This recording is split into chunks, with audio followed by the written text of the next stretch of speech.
Friends, स्वागत है आपका मेरे यूट्यूब चैनल पर। तो मेटल के स्टॉक इस समय काफ़ी सारी चर्चा में है।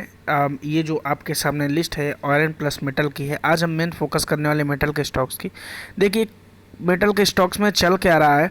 कभी 5% ऊपर जा रहा है, कभी 5% नीचे जा रहा है, और इसको लेकर कई सारे इन्वेस्टर्स कंफ्यूज हैं कि आगे इसमें क्या स्टैंड रखना चाहिए। देखिए, कभी भी कोई शेयर लेने से पहले उसका करंट बिजनेस समझना बहुत ज़रूरी होता है। ये नहीं कि हम लॉन्ग टर्म पे ही चलें, करंट बिजनेस समझना भी बहुत ज़रूरी होता है। कई सारे सीजनल बिजनेस होते हैं, जैसे कूलर फैन एसी वगैरह के, ये सीजनल बिजनेसेस हैं फॉर एन एग्जांपल। तो मेटल के स्टॉक्स में भी हमें ये बात समझनी ज़रूरी है। कई सारी अपडेट्स हैं जो हमें जान लेनी ज़रूरी है before buying any metal stock. तो देखिए, यहाँ पर आप देख सकते हैं मैंने टॉप कंपनीज़ की लिस्ट रखी है जो मेटल्स की है। यहाँ पर आप देख सकते हैं JSW स्टील जो है, इसका मार्केट कैपिटलाइजेशन 1,66,667 करोड़ का है एज ऑन डेट। तो ये बात समझनी ज़रूरी है कि आगे आगे क्या न्यूज़ है और क्या हमें मेटल स्टॉक्स में रुकना चाहिए, प्रॉफिट बुकिंग करनी चाहिए, इनको समझना है। पहले हम समझ लेते हैं टॉप कंपनीज जिसमें आप बाइंग की सोचें। टाटा स्टील नंबर 2 पर है, पर टाटा स्टील मुझे पर्सनली नहीं पसंद है क्योंकि इसमें बहुत सारा डेप्ट है कंपनी पे। आप देख सकते हैं इसकी बैलेंस शीट जा करके, तो इसमें बहुत सारा डेप्ट है, तो इसको थोड़ा सा इग्नोर कर सकते हैं। हिंडल्को की बात करेंगे तो 84,472 करोड़ है। सेल की बात करेंगे, स्टील अथॉरिटी गवर्नमेंट ऑथोराइज्ड है, तो यहाँ पर 54,275 करोड़ का इनके पास मार्केट कैपिटलाइजेशन है।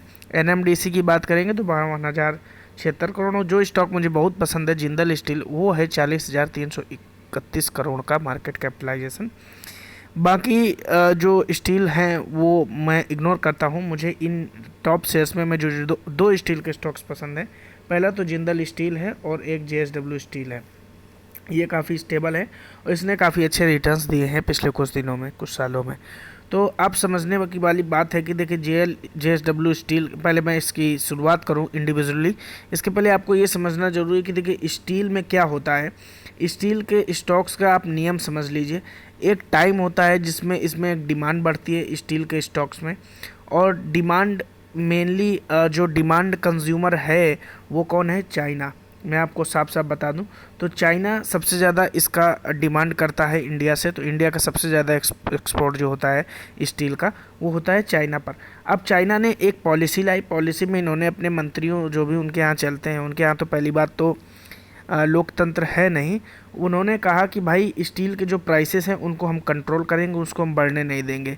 अब देखिए, अगर प्राइसेस नहीं बढ़ेंगे, अगर प्राइसेस नहीं बढ़ाने दिए जाएंगे तो सप्लाई में कैसे फ़र्क आएगा? देखिए, जैसे सपोज़ कीजिए स्टील के प्राइसेस बढ़ गए और प्राइस बढ़ के मेटल जो एक्सपोर्ट कर रहे हैं इंडिया, उसके गवर्नमेंट प्राइसेस नहीं बढ़ाने दे रही, तो इसको बियर कौन करेगा? कंपनी। तो सीधी सीधी कंपनी के जो सीट्स हैं, बैलेंस शीट है, उस पर जाकर ये इम्पैक्ट करेगा। तो जब इम्पैक्ट करेगा तो ऑब्वियस सी बात है कि स्टील के स्टॉक्स, देखिए प्राइस जो बढ़ेंगे एक लिमिटेड तक, उसके बाद प्राइस गिरते ही गिरते हैं। तो ये इस तरीके से इनकी साइकिल चलती है। तो मुझे लगता है कि एक लिमिट तक जहां बढ़ गए वहां तक चाइना की गवर्नमेंट के इंटरप्शन के बाद इस शेयर के प्राइस गिर सकते हैं। और मैं आपको यहाँ पर एक न्यूज़ दिखा दूँ जो मनी कंट्रोल में छपी हुई है।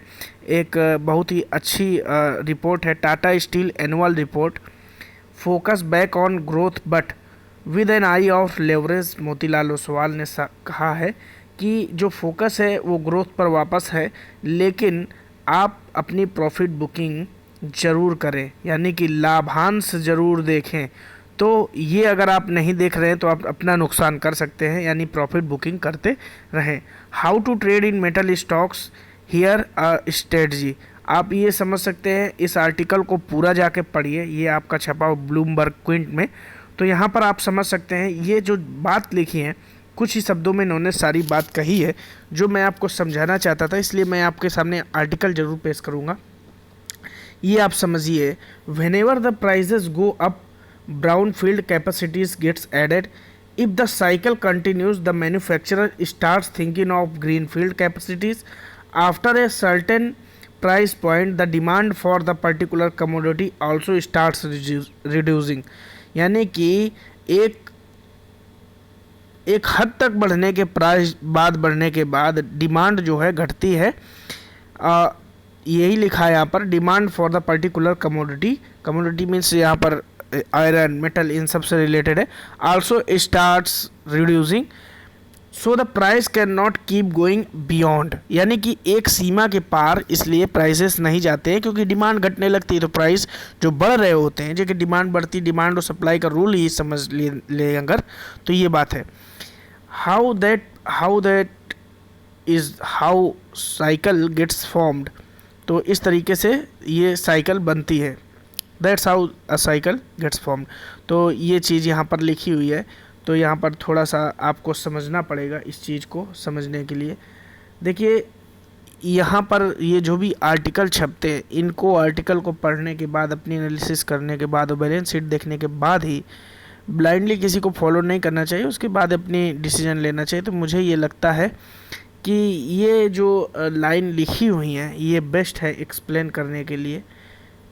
तो मुझे लगता है कि स्टील के इस सेक्टर में अगर आप निवेश करना चाहते हैं तो ज़रूर प्रॉफिट बुकिंग करते रहिए। ये ज़रूरी नहीं है लॉन्ग टर्म इन्वेस्टर हैं तब भी, शॉर्ट टर्म इन्वेस्टर हैं तब भी, क्योंकि स्टील का अगर आप हिस्ट्री देखेंगे, हिस्ट्री अगर आप स्टील स्टॉक्स की देखेंगे तो आपको डगमगाती हुई नज़र आएगी, क्योंकि ये एक सीजनल डिमांड के तहत ही ऊपर नीचे होता है। ये मेरा पास्ट एक्सपीरियंस है स्टील के स्टॉक्स को ऑब्जर्व करने के बाद भी, और मुझे आज ये आर्टिकल बहुत पसंद आया, इसलिए मैंने आपको ये वीडियो के फॉर्म पे शेयर करके बताया। रिकमेंडेशन रहेगा JSW स्टील पर ज़्यादा फोकस करिएगा, बहुत ही आपका इस्टेब्लिश स्टॉक है। आने वाले टाइम पे मुझे लगता है लॉन्ग टर्म कंपनी ज़्यादा बेनिफिट दे सकती है किसी अदर कंपनी की तुलना में। तो वीडियो को ऐसा लगा कमेंट बॉक्स में जरूर बताइए। फर्स्ट टाइम चैनल पे विजिटर हैं तो चैनल को जरूर सब्सक्राइब कीजिए। Thank you for watching. जय हिंद।